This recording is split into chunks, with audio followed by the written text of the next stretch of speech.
मेरे प्यारे साथियों, नमस्कार। फ्रेंड्स, अब प्री 2026 की तारीख आई ही समझें।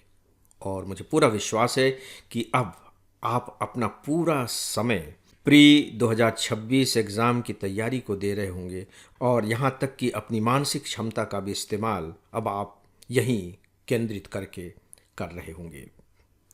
मैंने सोचा कि आप जो ये तैयारी कर रहे हैं इसमें मैं भी थोड़ा कंट्रीब्यूट कर दूं।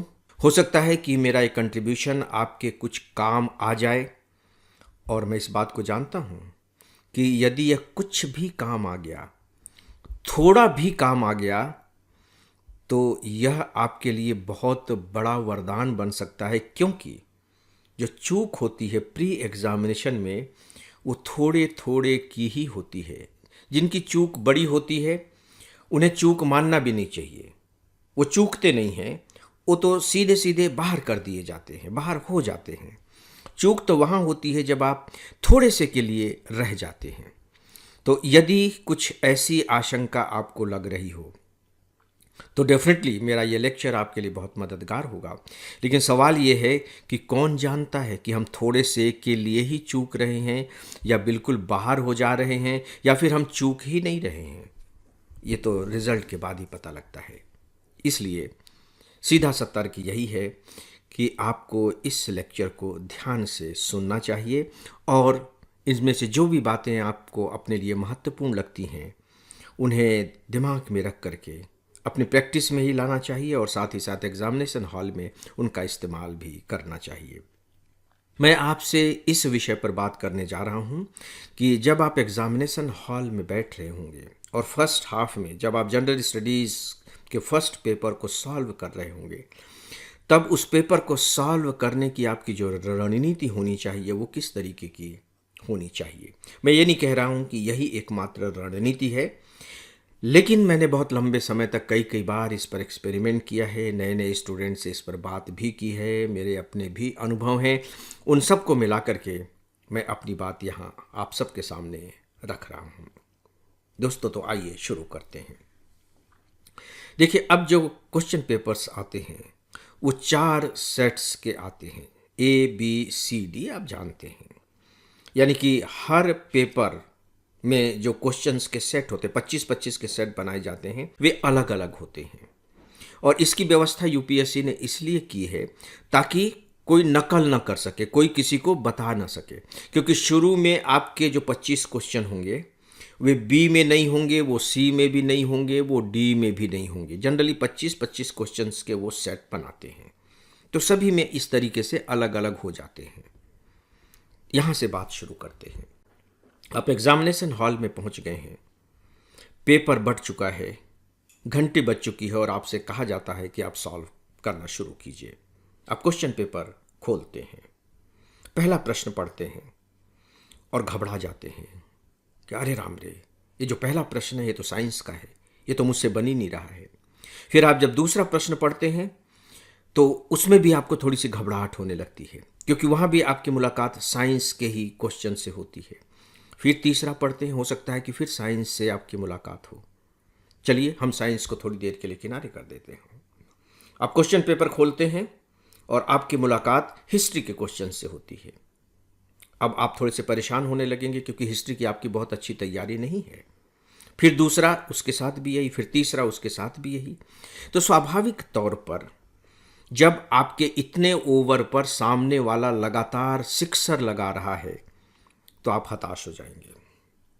दोस्तों, सबसे पहली बात यह है कि आपको हताश बिल्कुल भी नहीं होना है। देखिए, यदि साइंस के प्रश्न आ रहे हैं और आप साइंस बैकग्राउंड के नहीं हैं, तब तो हताश होने का कोई कारण ही नहीं बनता। अब जो क्वेश्चन साइंस के पूछे जाने लगे हैं वे थोड़े से कठिन प्रकृति के होते हैं, उन्हें सॉल्व करना आसान नहीं है। आप क्वेश्चंस पढ़ते जाइए, उनके साथ माथा मारी मत कीजिए। आप कितना भी माथा मारी कर लेंगे, यदि प्रश्न समझ में नहीं आ रहे हैं, आपको जरा भी संभावना की किरण नज़र नहीं आ रही है, तो आप बिल्कुल उन्हें छोड़ते चले जाइए और बिना हताश और निराश हुए मान करके चलिए कि ये बियावान जंगल है, लेकिन अभी समतल भूमि आने वाली है और आएगी। कुछ ही क्वेश्चंस के बाद आप देखेंगे कि दूसरे विषय के प्रश्नों की शुरुआत हो गई है और वहाँ से आप अपने को थोड़ा इजी महसूस करने लगेंगे। तो वहाँ तक पहुँचने के लिए आपको धैर्य रखना होगा। दोस्तों, ये मेरा पहला बिंदु है जिसे आपको याद रखना है। फ्रेंड्स, एक सूचना है कि हम आईएएस के लिए बहुत सारा उपयोगी कंटेंट अपने इंस्टाग्राम पर पोस्ट करते रहते हैं। इसके लिए आप हमारे इंस्टाग्राम को ज़रूर फॉलो करें। साथ ही हमारा एक टेलीग्राम चैनल भी है। इस पर हमारे आपको सारे कंटेंट के अपडेट देखने को मिलेंगे। इसे भी ज़रूर फॉलो करें। इन दोनों के लिंक नीचे डिस्क्रिप्शन में दिए गए हैं। दोस्तों, आपने क्वेश्चन पेपर सॉल्व करना शुरू कर दिया है। यहाँ एक बात मैं आपसे बताना चाहूँगा कि जैसे ही आप क्वेश्चन पेपर शुरू करते हैं, इसका मतलब है कि आपने सॉल्व करना शुरू कर दिया है। मान के चलिए, ये नहीं कि एक बार क्वेश्चन पेपर देख लेते हैं कैसा आया क्या नहीं आया। यहाँ वो सिस्टम काम नहीं करता है। यहाँ तो सीधे है कि क्वेश्चन पेपर आपने खोला और सॉल्व करना शुरू कर दिया। यहाँ मैं एक बात आपसे ज़रूर कहना चाहूँगा। दिमाग में इस तथ्य को रखें कि मुझे इस क्वेश्चन पेपर को 3 बार सॉल्व करना है, यानी कि 3 बार पढ़ना है। अगर ये आपके दिमाग में ये बात रहेगी तो फिर आपके सॉल्व करने का तरीका थोड़ा सा बदल जाएगा। और यदि आप सारा जोर एक ही बार में लगाना चाहते हैं तो मुझे लगता है कि वो बहुत ज़्यादा साइंटिफिक नहीं होगा। इसलिए क्योंकि हो सकता है कि शुरू के क्वेश्चंस थोड़े से कठिन हो, और जब क्वेश्चंस कठिन होते हैं तो हमसे ज़्यादा समय की मांग करते हैं, क्योंकि हम उस पर विचार करेंगे कौन सा सही हो सकता है, कौन सा सही हो सकता है, तो हमारा ज़्यादा समय खा लेंगे। और पता लगा कि आखिरी में समय कम बचा है, लेकिन आखिरी के जो 20 क्वेश्चन बचे हुए हैं वो बड़े सरल प्रकृति के थे। और मान के चलिए कि क्वेश्चन कितना भी सरल क्यों ना हो, ये यूपीएससी के क्वेश्चन है, क्वेश्चन कितने भी सरल क्यों न हो, यदि आपने जल्दबाजी में सॉल्व करने की कोशिश की तो आप गलत कर बैठेंगे। ये इसकी प्रकृति है। इसीलिए मैं 3 बार सॉल्व करने की बात करता हूँ। पहली बार में आप सॉल्व करें उन प्रश्नों को जो आपको लगता है कि नहीं, इनके उत्तर मुझे मालूम है, या आसानी से जो उसके विकल्प दिए गए हैं उसमें से आप सही विकल्प को ढूंढ लेते हैं, उन्हें सॉल्व कर दीजिए। और उसी दौर में उन प्रश्नों को भी देखते जाइए जिनके 2 विकल्पों पर आपको भ्रम है, और उनको भी देखते जाइए जिनके 3 विकल्पों पर आपको भ्रम है।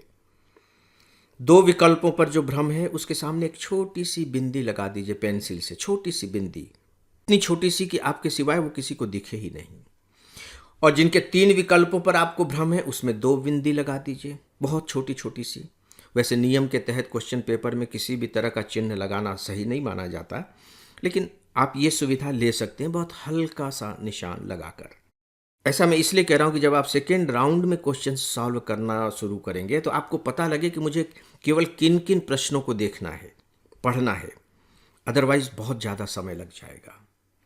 और जहाँ चारों विकल्प में आप दुविधा में हैं, और या यूं कह लीजिए कि प्रश्न ही समझ में नहीं आ रहा है, कई बार ऐसे टॉपिक पर भी प्रश्न आ जाते हैं स्पेशली करंट अफेयर से कि बिल्कुल लगता है जैसे बाउंसर हो गया, पता ही नहीं लग रहा है कि बॉल कहाँ गई कहाँ नहीं गई।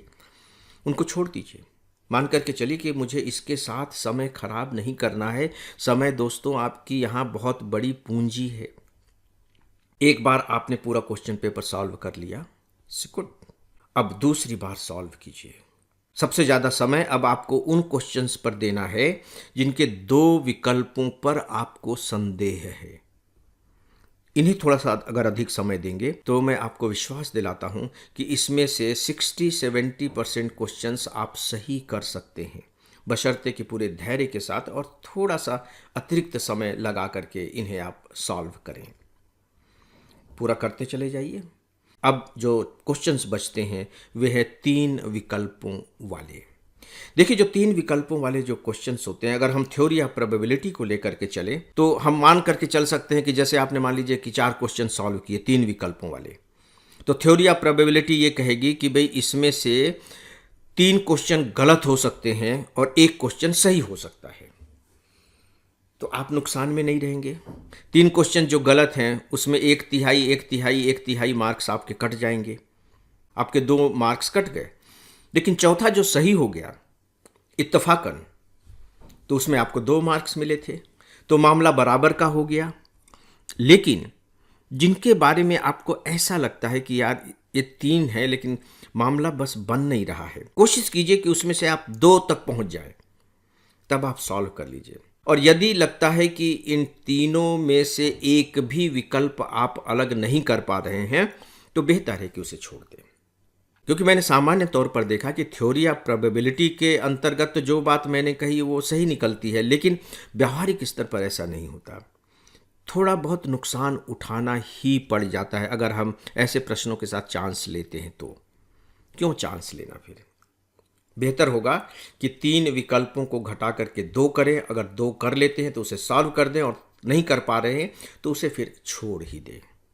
दोस्तों, ये थोड़ी सी बातें मैंने आपके सामने इस विषय को लेकर के रखी है कि आपको क्वेश्चन पेपर कैसे सॉल्व करना चाहिए।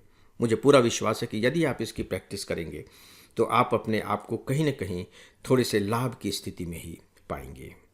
तो दोस्तों, इस विषय पर बस इतना ही, और इसी के साथ ही इस लेक्चर को यहीं विराम भी देता हूँ।